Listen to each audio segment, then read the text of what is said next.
Yeah, so we're keeping an eye on all of the action that is taking place. We talk a lot about the filibuster. We talk a lot about Joe Biden's agenda being held up, particularly by Joe Manchin and Kirsten Sinema. We have more footage this week from act.tv, our partners over at act.tv, where we encourage you to do more than watch. We want you to act. And these are clips from a protest. This first clip is of former NAACP President Ben Jelous outside of the White House, demanding accountability and demanding that we do something on behalf of voting rights. If we can't protect anything else in this country, Georgia, you would think it would be easy at this point to protect the rights of black people. Let's listen to this first clip. Mr. President, tell your party in the Senate to fix the rules so we can get the voting rights bill through. There's nothing sacred about the filibuster. It is an accident in legislative history, most frequently used to insulate Jim Crow.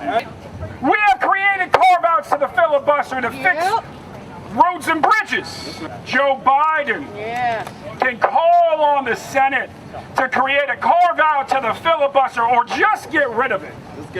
This is the biggest attack on American democracy since the rise of Jim Crow. So often we activists, we get arrested in D.C. and, you know, they put the cuffs on, they take the cuffs off, out and out. That's not what's going to happen today, most likely.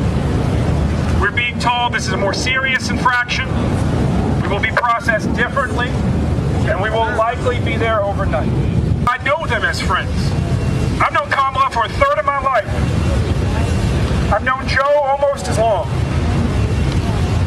We are only risking arrest right now because we need our friend. A. Philip Randolph was told, some say by LBJ, some say by FDR, some say by both.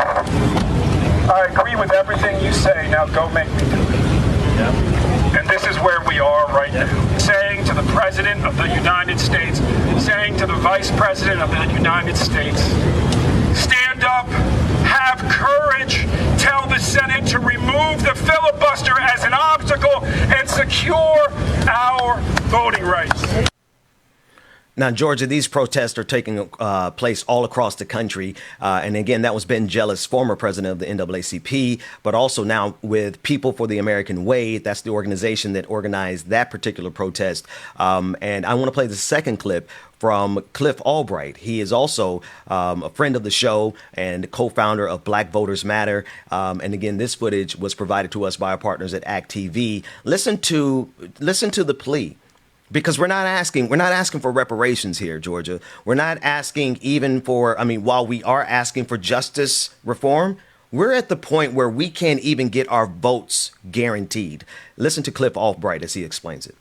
It's so important that we are here to send this message to the president, to the White House, to Congress, that we need them to finish the job. That we don't need any more excuses. We need them to finish the job. Now, the other day on Friday, y'all may have heard, President Biden took a trip down to the Capitol in order to push through this infrastructure bill and reconciliation, and that's important, right? We want infrastructure for our communities, right? Yeah. But we can't go forward on that at the risk of giving up on the infrastructure of our democracy.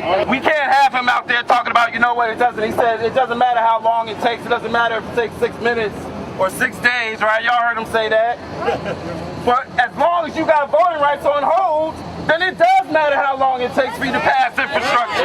We can't be sitting around waiting for you to come to an agreement. Prioritize the infrastructure of our democracy, to prioritize, to move voting rights, to move the Freedom Vote Act up ahead on the calendar. We can't wait for infrastructure. We need voting rights now. You can't have it both ways.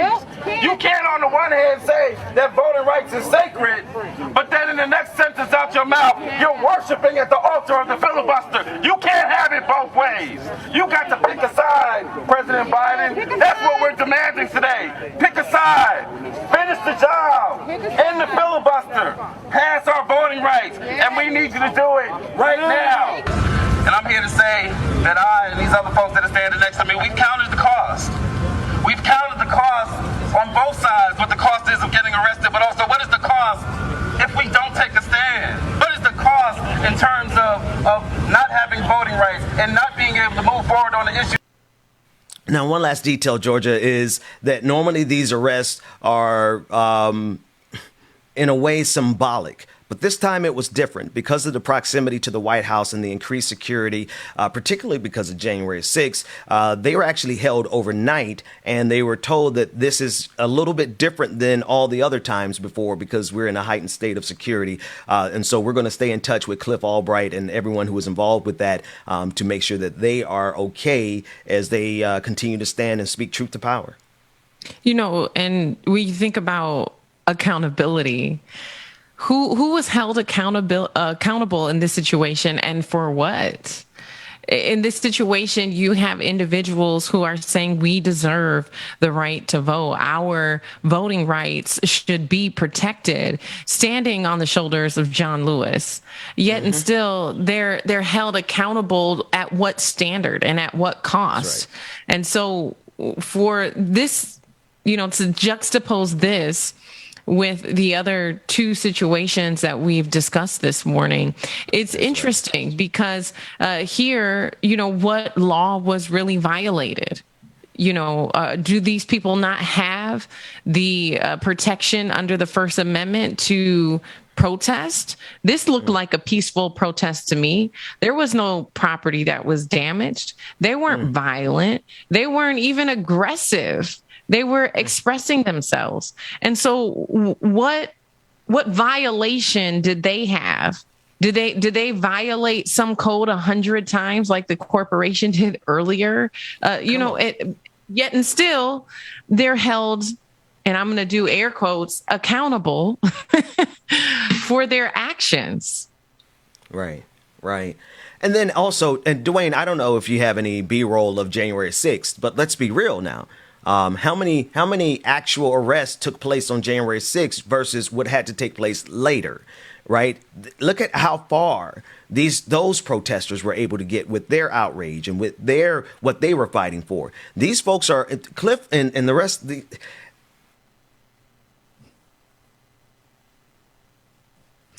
And I think we may have lost Ben's signal there, but.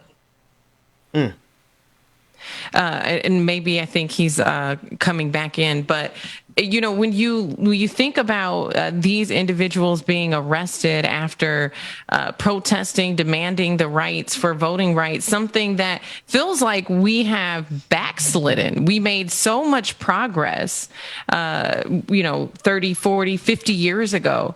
And now it's being unraveled, similar even to women's rights. And to your point, Ben, of looking at what happened on January 6th, the only reason why we saw any accountability for January 6th is because the people held the federal government's feet to the fire and demanded that there be some arrests. But yeah, that should have happened on January 6th. The same way these people are out there the day of, and no one had to, put up pictures and do investigation to find out who's who and go back to their city and state and find them to press charges like they did on January 6th. They could have done the same thing on January 6th. And the other thing, Georgia, before my signal cuts out again, I want people to know that there's actions taking place all around the country. There are protests that are happening right now. There's strikes. There are so many union strikes happening all around the country.